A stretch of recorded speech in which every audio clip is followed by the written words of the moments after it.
تو جناب زیاد نے کیا کہا؟ دل کہے تو بولنا، مجھے واپس حضور کی بارگاہ میں لے چلو، میں نے مدینے والے آقا سے وعدہ کیا، نعرہ تکبیر، جان میں جان باقی ہے میں آپ کی تحریر نہیں سبحان چھوڑوں اللہ، سبحان اللہ، سبحان اللہ۔ مجھے فوراً واپس لے چلو۔ جناب زیاد کو لایا گیا، وہ ڈھال دی گئی، وہ تلوار، اب تلوار بھی ڈھال کا کام کرتی تھی، اب اتنی طاقت نہیں تھی دوستو۔ دیکھتے دیکھتے 92 یا 93 زخم آئے تھے جناب زیاد۔ سننا صاحب، ہم کپل شرما کے ڈرامے نہیں سنا رہے ہیں، سمجھ رہے ہیں، ہم ہنسی مذاق کی محفل میں نہیں۔ دنیا میں اس وقت چیخیں بلند ہیں، 10,000 سے زیادہ فلسطینیوں کی جان اس وقت خطرے میں، 70,000 بچے شہید ہو گئے۔ سمجھ رہے ہیں آپ؟ ہم کیا سنائیں گے آپ کو؟ عمر شریف کے ڈرامے سنائیں گے؟ کیا چاہتے ہیں؟ سنیں آپ اپنے بزرگوں کی وہ قربانیاں جو ان کی آزمائش بنی تو مبشری صابرین کا تاج ان کے سر پہ چڑھا ہے۔ جو کلام پڑھا میرے بھائی نے، اختر صاحب نے، آپ نے اس کلام کو سنا سمجھا، لیکن نہیں پتا کہ 70 سال پہلے یہ کلام کس نے پڑھا تھا۔ انہوں نے بتایا تو تھا، لیکن آپ نے اور ہم نے غور نہیں کیا۔ پھانسی کے پھندے پر علامہ کفایت علی کافی مراد آبادی کو لے کے آئے، پھانسی کے پھندے پر، تو جج نے کہا تھا، اے کافی چل چل دیکھ، یہ پھانسی کا پھندا، تیری موت کا پھندا تیرا انتظار کر رہا ہے۔ تو معلوم ہے علامہ کافی مراد آبادی نے کیا کہا تھا؟ او کتے سن، تو مجھ سے کہتا ہے یہ پھانسی کا پھندا تیرا انتظار کر رہا ہے؟ ارے دیکھ اس پھندے کے پیچھے مدینے والے آقا میرا انتظار کر رہا ہے۔ نعرہ تکبیر، دیکھ مدینے والے آقا میرا انتظار کر رہا ہے۔ جب قریب آئے تو اس انگریز نے کہا تھا، کافی مرنے سے پہلے کوئی آخری خواہش ہے؟ تو علامہ کافی مراد آبادی نے کہا تھا، مرنے سے پہلے میری ایک خواہش ہے میں کہ حضور کی نعت پڑھنا چاہتا ہوں۔ سبحان اللہ کی آواز نہیں آئی؟ یہ بھی تو نعت ہے، اصول ہے، آپ تڑپ جائیں تو لگے کہ دلوں میں مستنیر ہونے کی لگے تو کم سے کم نعت کو اتنے ہلکے میں نہ لیا کریں۔ سمجھ رہے ہیں آپ؟ نعت وہ جذبات و احساسات کی وارفتگی کا نام ہے جو ہوتی ہے اپنے کسی گھر کے دائرے میں تکمیل کی سرحدوں پہ، لیکن اس کی نوکے قلم کی آواز مدینے شریف تک سنائی دیتی۔ میں آپ سے میرا عریضہ ہے کہ آپ نعتوں کو خوب سنا کریں اور نعتوں سے استفادہ کیا کریں۔ آج سے تقریباً 1200-1300 سال پہلے ایک بزرگ کوفے میں پیدا ہوئے تھے جو نجف اشرف سے 15 کلومیٹر کے فاصلے پر ہے، کربلا سے تقریباً 90 کلومیٹر کے فاصلے پر ہے، اور بغداد شریف سے تقریباً 3.5 گھنٹے کے فاصلے پر ہے، جس کو دنیا امام اعظم ابو حنیفہ کہتی ہے۔ میرا ٹاپک ادھر آ گیا، حالانکہ وہیں جائے گا، بس باتیں میں ختم کر دوں گا، آپ بور نہ ہو میری گفتگو، آپ کے پیسے برباد نہیں ہوں گے، وہ رکھے بس پیروں کی مٹی دے میرے کفن میں، میری قبر میں کام آئے گی۔ ذرا ہاتھ اٹھا کے بولیں سبحان اللہ۔ سنیں پہلے یہ نعت کیا ہے؟ ایسے نہیں کہ نعت یہ اپنے پیٹ بھرنے کے لیے لاتے کہیں اور پڑھی جاتی، نا، حضور کی رضا کا نام ہے۔ صوفی سلطان یہ فرماتے جب کوئی ایک نعت کا شعر لکھتا ہے تو اسے مبارکباد دے دو کہ اس نے ایک نیا درود لکھ دیا، نیا درود لکھ دیا۔ یہ امام اعظم ابو حنیفہ ہیں، معلوم ہے کون بزرگ ہیں؟ 100 مرتبہ خواب میں انہوں نے اللہ کو دیکھا۔ ہمیں نہیں دیکھا تو دیکھنے والوں کا نام سن کے تو سبحان اللہ۔ 100 مرتبہ خواب میں اللہ کو دیکھا۔ جہاں مزار شریفہ موجود ہے وہاں پر آپ نے 70,000 مرتبہ قرآن شریف ختم کیا ہے، جن کی پیدائش سے 150 سال پہلے حضور نے ان کے آنے کی بشارتیں دی۔ ہم جن کی بنیاد پر حنفی کہلاتے ہیں وہ امام اعظم ابو حنیفہ۔ امام اعظم، ہاتھ اٹھا کے بولے کون؟ ذرا اونچی بولے کون؟ امام اعظم۔ اچھا یہ بتاؤ کہ آپ کی اس آواز کو حضور نے سنا ہوگا کہ نہیں سنا ہوگا؟ جس کا عقیدہ ہے وہ اٹھائے اپنے ہاتھوں کو، جس کو شک ہے اپنے شک کا علاج کرے۔ بولے زور سے بولے سبحان اللہ۔ خبر حضور کو ہے کہ نہیں؟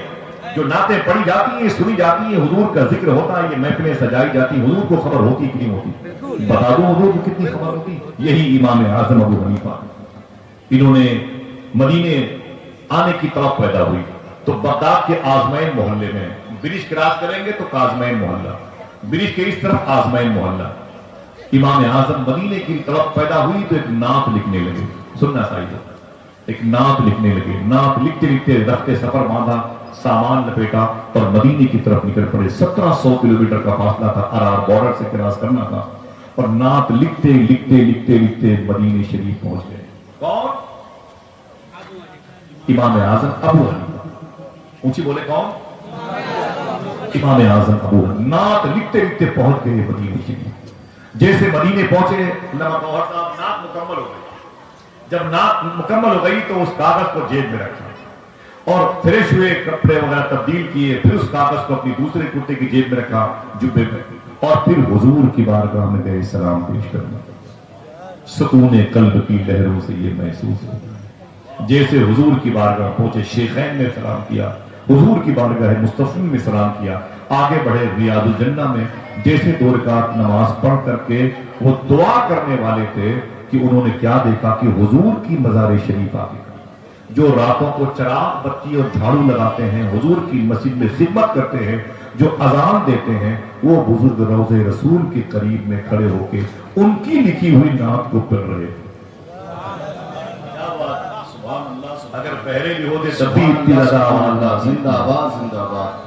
وہ کہتے ہیں امام اعظم کہ میں نے دیکھا کہ وہ حضور کی بارگاہ میں بتی اور چراغ کو درست کرنے والے میری لکھی ہوئی نعت کو حضور کی مزار شریفہ پہ پڑھ رہے ہیں۔ میں رونے لگا، میں نے اپنے کاغذ دیکھے، کلام کیا ٹکرا گیا، میں ان کے پیچھے کھڑا ہو گیا کہ جیسے کلام کی تکمیل ہوگی میں پوچھوں گا صاحب و سننا۔ وہ کہتے ہیں امام اعظم ابو حنیفہ کہتے ہیں جیسے کلام مکمل کیا میں نے ان سے پوچھا کہ حضور جو نعت آپ نے ابھی پڑھی ہے، ابھی پڑھی ہے، یہ نعت کس کی ہے؟ صاحب و دل گئے تو بولنا سبحان اللہ۔ وہ کہتے ہیں مجھے نہیں معلوم کس کی ہے، ہاں رات میں، آج کی رات میں حضور نے اس نعت کے کاغذ لکھ کر کے مجھے دیے تھے، آمینہ کے لیے، اسے میری مزار شریفہ پہ پڑھ دینا، ابو حنیفہ اسے لکھ کے لاؤ۔ کیا بات ہے، اتنی خبر حضور کو ہے، اتنی خبر حضور کو ہے۔ صوفی صاحب فرماتے جو کہتا ہے حضور یہ نہیں جانتے، حضور یہ نہیں جانتے، اس سے کہہ دو تیری اس نہ جاننے کو بھی حضور جانتے۔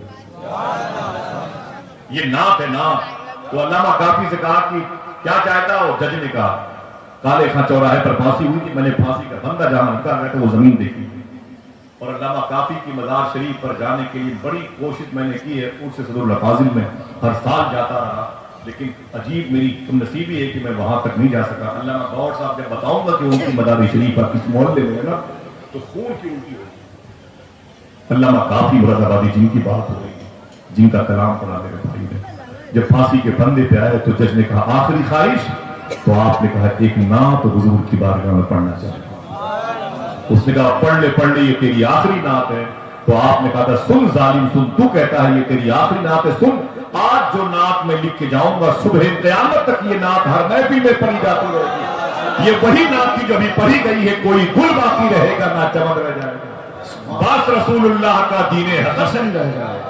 آپ کا کہ بولو بس رسول اللہ کا دین حسن رہ جائے گا، اونچی بولو بس رسول اللہ کا دین حسن رہ جائے گا۔ ہم سفیر و باغ میں ہیں کوئی دم کے چہچہے، اب بلبلیں اڑ جائیں گی سونا چمن رہ جائے گا۔ 10 سال کے فلسطین کے بچے سے پوچھا گیا بیٹا بڑا ہو کہ تو کیا بنے گا؟ اس نے مائک پکڑ کے بولا سن پاگل ہو گیا ہے تو مجھ سے پوچھتا ہے کہ میں بڑا ہو کے کیا بنوں گا؟ ارے ہم فلسطینیوں کے بچے ہیں، ہم بڑے ہونے کے لیے تھوڑی پیدا ہوتے ہیں، ہم تو بچپن ہی میں بیت المقدس کے نام پہ شہید ہو جائے گا، لیکن بتاتے ہیں کوئی گل باقی رہے گا نہ چمن رہ جائے گا۔ ہاتھ اٹھا کے پھر سے بولو بس رسول اللہ کا دین حسن رہ جائے گا، اونچی بولو بس رسول اللہ کا۔ دین حسن ہمارے رہ لیے جائے گا۔ تفریح کی رات ہوگی، ہمارے لیے کھیل کود کی رات ہوگی، جائیں ادھر غباروں کی دکانیں ہیں، ادھر میلے کھیلوں کی بھیڑ ہے، ادھر اچھل کود کے آلات موجود ہے، لیکن خدا کی قسم اپنے بزرگوں کی قربانیوں کو فراموش نہ کرو۔ ذرا ہاتھوں کو اٹھا کے بولو لبیک یا رسول اللہ، بولے لبیک یا رسول اللہ، لبیک یا رسول اللہ۔ کیا کہا تھا آقا کریم صلی اللہ علیہ وسلم کے غلام نے؟ مجھے وہی لے چلو جہاں حضور کی دہلیز مبارکہ، جہاں حضور کی دہلیز مبارکہ ہے۔ وہی بیان ہے، تشریف لا رہے ہیں کیا؟ ماشاءاللہ، آپ لوگ بیٹھے رہے مشہور یہ مائک بند کریں گے، جہاں سے آواز آئی بند کریں گے۔ میرے دوست عظیم محترم معین قادری صاحب، بچوں کی بزرگوں کی پہلی واہ واہ واہ، تشریف لائے ماشاءاللہ۔ بیٹے جاؤ تم لوگ جاؤ، آدھے گھنٹے کے بعد آئے گا، آدھے گھنٹے کے بعد نمبر آئے گا ان کا، جاؤ کھیلو، تمہارے بس میں نہیں ہے، ٹھیک ہے؟ سنیں بہت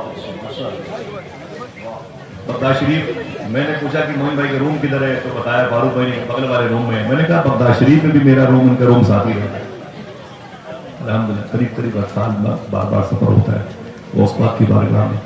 الحمدللہ رب العالمین. چلیں گے انشاءاللہ مدارا شریف. آپ بولنا نہیں ورنہ پیسے لگ جائیں گے. ٹھیک ہے ہاں چلیں گے انشاءاللہ غوث پاک کی بارگاہ میں چلیں گے. ارادہ تو کر لیں بھائی, بلائیں گے تو انتظام بھی وہی کریں گے.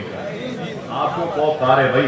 حضور غوث پاک کے خلیفہ خواجہ ابو طلحہ بغدادی, ان کے خلیفہ شیخ صوفی عزداللہ شاہ بغدادی فرماتے ہیں, غوث پاک فرماتے ہیں ایسا نہیں کہ میں لوگ مجھ سے ملنے کے لیے تڑپتے ہوں, میں بھی اپنے غلاموں سے ملنے کے لیے تڑپتا ہوں.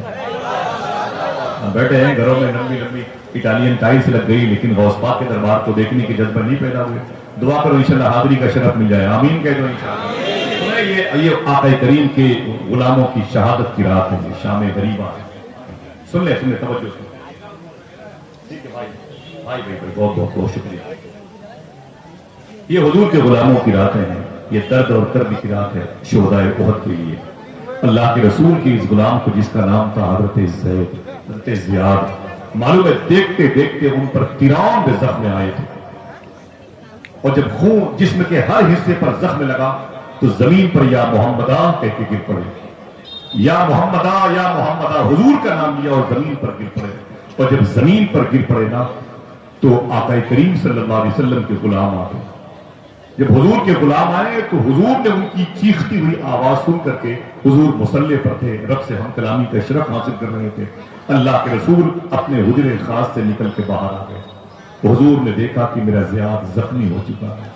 اللہ کے رسول نے کل کا دن 15 شوال کا دن حضور نے زمین پر بیٹھ کر کے جناب زیاد کے زخمی سر کو اپنی گود میں رکھی. آپ اسے بہت ہلکے میں لے رہے ہیں. اسے علامہ حسن رضا نے بڑی اہمیت دی ہے. گر وقت اجل سر تیری چوکٹ میں دھرا ہو, جتنی ہو قضا ایک ہی سجدے میں ادا ہو. حضور نے اپنی ران مبارکہ پہ جناب زیاد کے سر کو رکھ لیا. آقا کریم صلی اللہ علیہ وسلم کے مبارک سر انور شریف کو جب حضور نے اپنے سر پہ رکھا نا تو جناب زیاد کو حضور کے جسم کی بھینی بھینی خوشبو محسوس ہوئی. تو جناب زیاد بار بار اپنی پلکیں کھولتے, زخمی پلکیں کھولتے اور حضور کو دیکھتے اور پلکیں بند کر لیتے. اللہ کے رسول صلی اللہ